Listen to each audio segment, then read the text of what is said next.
আসসালামু আলাইকুম আরহামতুল্লাহি ওবারাকাতুহ। সম্মানিত দিনী ভাই ও বোনেরা, আমরা অনেকেই রোজা খোলার সময় বলে থাকি আল্লাহুম্মা লাকা সুমতু ওয়া আলা রিজকিকা আফতারতু।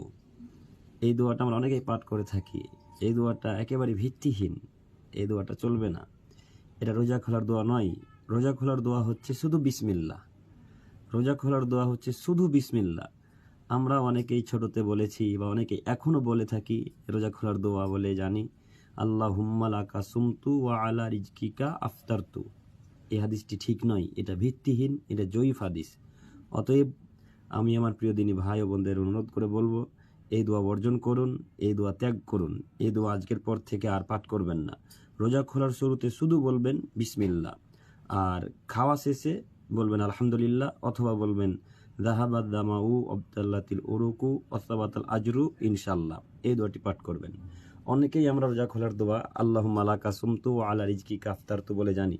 আমরা অনেকেই জানি না হাদিসটা সহি কিনা জয়ীফ। এই হাদিসটা সহি নয়, হাদিসটা জয়ীফ। এটা ভিত্তিহীন কথা, ভিত্তিহীন হাদিস। অতএব যতজন আমরা পাঠ করছিলাম বা এখন পর্যন্ত পাঠ করে যাচ্ছি, সে সমস্ত দিনী ভাই বোনদের অনুরোধ জানাচ্ছি যে আমরা এই দোয়া বর্জন করি। এটা রাসূলের দেওয়া দোয়া নয়, এটা বদ মানুষের দেওয়া দোয়া। এটা রাসূলের দেওয়া দোয়া নয়, এই দোয়া বর্জন করতে হবে। আমরা শুধু রাসূলের দেওয়া দোয়া পড়ব, শুধু বিসমিল্লাহ।